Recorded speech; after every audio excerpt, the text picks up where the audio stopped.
Oi, gente, tudo bem?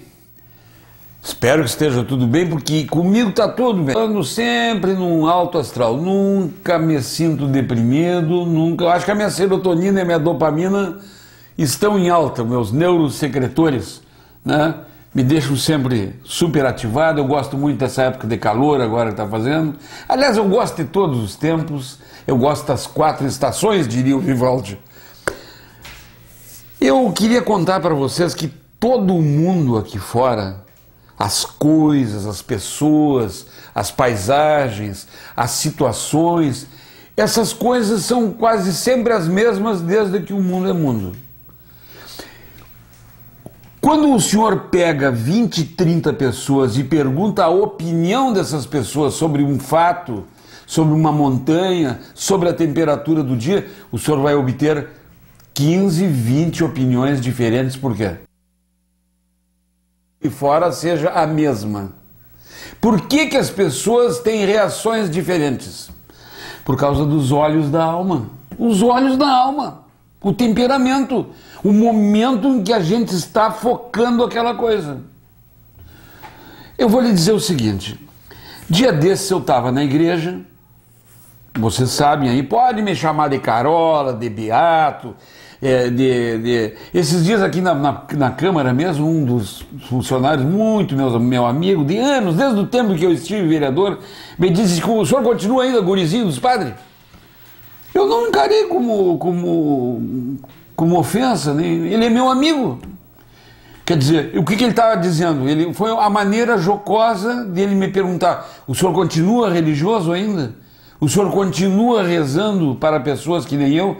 Eu interpretei assim, eu não interpretei como piada, nem como agressão. São maneiras de receber as coisas. Lembram que eu sempre digo para vocês aquilo que eu aprendi nos grupos de mútua ajuda? Paus e pedras podem me agredir. Palavras, só se eu permitir.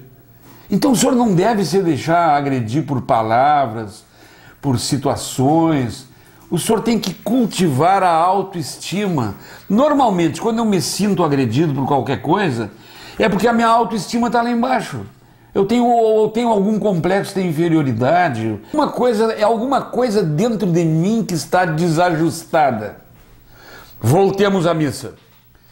Eu estava na missa e a mocinha que estava tocando violão, por sinal uma estudante universitária, ela cantava, mas cantava desafinado, que vou te dizer, eu que gosto de música, até tinha uma certa dificuldade de me concentrar, de entrar assim em contato com o transcendente, com o poder superior, com Deus, seja lá que nome o senhor conceba o seu Deus. Procuro ali orar, né, meditar, etc, ver as minhas burradas, não é fazer o filme em propósito de diminuir o número de burradas minhas. E eu tinha certa dificuldade por causa daquela coisa desafinada. Quando terminou a missa, a senhora que estava atrás de mim disse, mas o senhor não viu isso aí? Mas que mulher que não sabe cantar, que... Eu disse para ela, a senhora pode fazer 2 coisas. A senhora pode contratar um professor de canto para ela, ou a senhora pode se oferecer para o pároco aí, para a senhora cantar no lugar dela. Ah, mas eu não sei cantar. Bom, se a senhora não sabe cantar, como é que a senhora vai criticar uma pessoa universitária? Olha a igreja, que a igreja está... 90% das pessoas que estão na missa de hoje são velhos.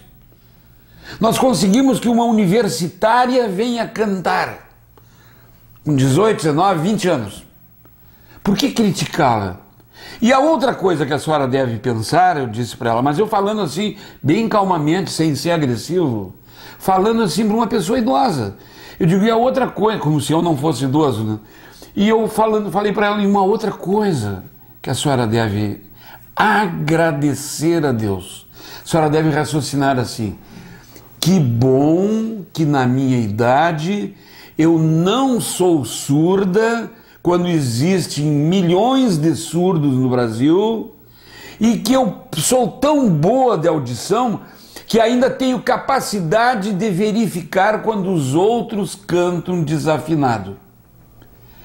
E, sendo bem cristã, a senhora deveria fazer o quê? Agradeço a Deus minha audição, agradeço ao Deus por poder notar coisas harmônicas e desafinadas, louvo a Deus por isso, e em terceiro lugar, peço a Deus que Deus seja bondoso com essa nossa jovem cantora e que ela aprenda a cantar afinadamente. Eu disse para ela isso. Eu poderia ter dito para ela o quê? Isso mesmo, que barbaridade, eu também não consegui. Poderia engrossar o rol da crítica e massacrar a pobre da cantora. Mas é que eu não quero ser um velho mal-humorado, como estava aquela senhora. Quer dizer, de que valeu escutar a palavra do grande livro, da Bíblia? De que adiantou falar sobre rezar o Pai Nosso? Perdoai as nossas ofensas, assim como nós perdoamos a quem nos tem ofendido. De que adianta rezar isso, ir lá no momento de reflexão e sair de lá e mal terminou a missa, o padre disse, e a bênção, não sei o quê, ide em paz e que Deus nos acompanhe, boa semana, e a gente se levanta e ela vira para mim e diz, mas que mulher que canta desafinado. Eu não consigo entender isso. Então, o comentário de hoje era sobre isso. A capacidade que a gente tem de ver só o negro das coisas, a face escura da lua, a face escura, obscura das pessoas. Ora, eu por exemplo, vou dar um exemplo pessoal, que eu sou muito de falar em exemplos pessoais. Eu estou casado há 41 anos. Vocês acham que a minha mulher não tem defeitos? Não tem umas rabugices, não tem umas manias? Tem. Só que o número de virtudes dela é tão grande e ela me constrói tanto enquanto companheiro que as coisas que ela tem que eu não gosto, eu ignoro. Às vezes ela me diz umas coisas, baixa esse som, eu não gosto dessa música, não sei o quê. Tu deixou o chinelo aqui, baixa a tampa do vaso, que tu não baixa nunca. Surdez seletiva, eu faço de conta que essas coisas não existem. E eu sei que as reclamações que ela faz são necessárias. Ela gosta de casa organizada.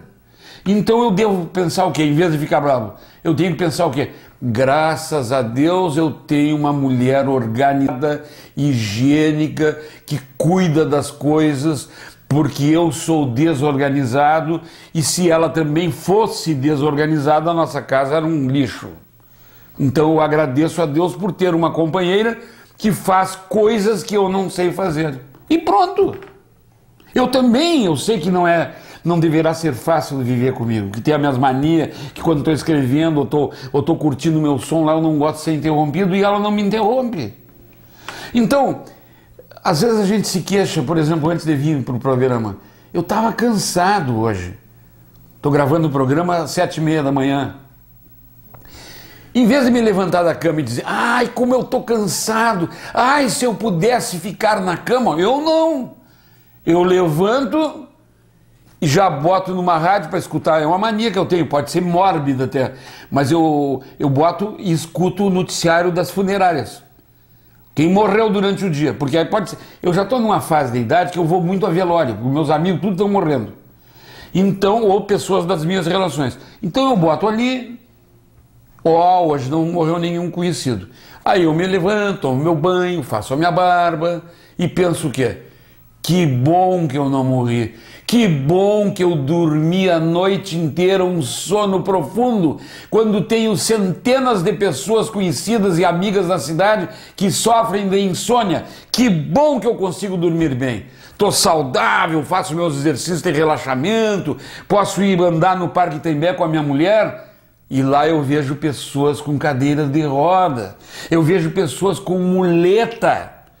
E eu com 65 anos estou rígido, saudável. Que bom, Senhor, que o Senhor é generoso comigo. Obrigado pelas minhas pernas normais. Credo, claro.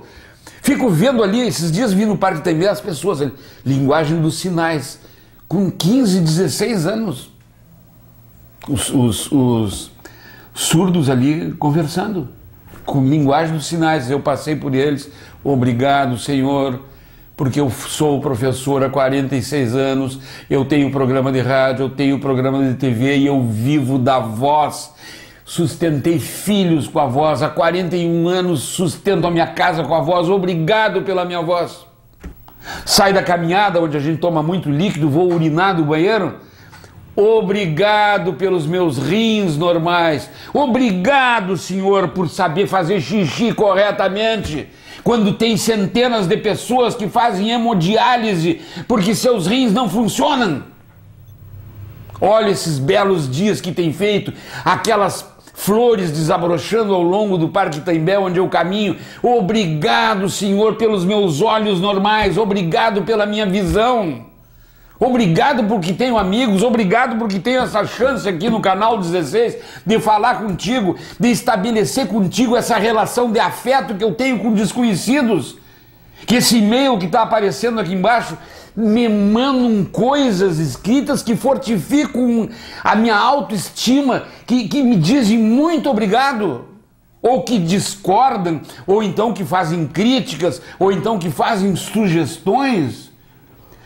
Ora, eu me lembro de um poema de uma linha só, de um verso só, de autoria do Vepo, do qual eu sinto tanta saudade. O maior poeta que essa cidade já teve, meu padrinho de casamento, ele dizia o seguinte: para ser feliz, basta sentar e pensar na maioria. Veja a profundidade disso.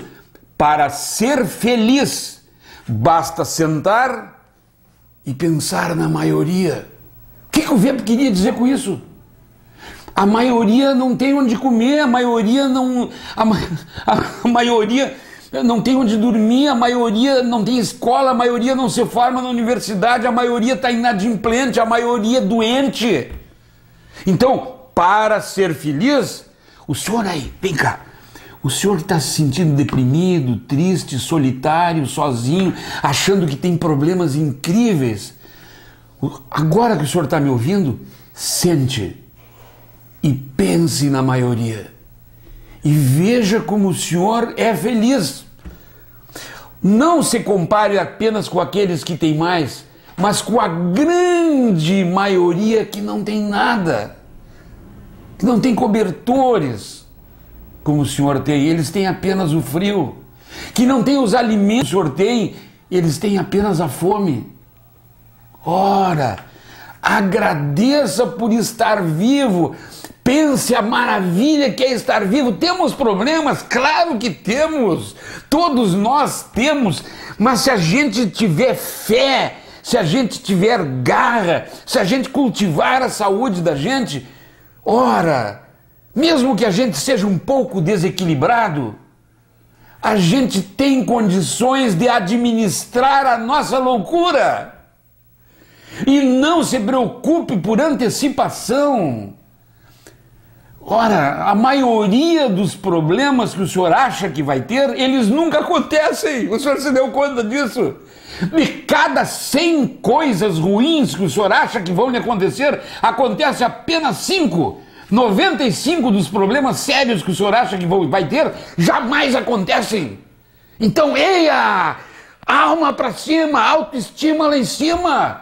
Vamos lá, jovens aí de 18, 19, 20 anos, com a cabeça caída, pensando que vão morrer, hipocondríacos, pensando que vão ser mal amados a vida inteira, que não vão encontrar a sua companheira. Calma, calma, devagar na carreta que as abóboras se acomodam. Eu tenho 65 anos e faço projetos de vida como se fosse durar 100 anos. Por que o senhor não faz a mesma coisa? Ponha fé, garra na sua vida. Plante coisas boas, que o senhor colherá coisas boas. A vida é bela, com todos os seus problemas. O cemitério municipal lá na frente da Avenida Tênis Clube, lá tá cheio de gente que não se queixa mais de problema nenhum, que não se queixa que dormiu mal, que está cansado, que não tem emprego, que é mal amado, porque eles estão dormindo sono eterno. E a maioria deles gostaria de estar aqui falando, gostaria de estar aí ouvindo. Então vamos curtir este presente de Deus, que é estar vivo. É a coisa mais gostosa, mais vibrátil que pode existir. É um orgasmo cósmico estar vivo, poder respirar, ser saudável, poder falar, poder ouvir, mesmo que coisas desafinadas. Era isso que eu queria repartir contigo. E essa energia que a gente pode ter, mesmo tendo 65 anos. Esse tipo de energia que eu espero que generosamente Deus dê para mim, continue dando para mim, continue dando para ti, para o teu marido, para o teu noivo, para os teus netos, para os teus filhos, além de te dar glória alta e compreensão entre os homens. Um abraço, um beijo, tchau.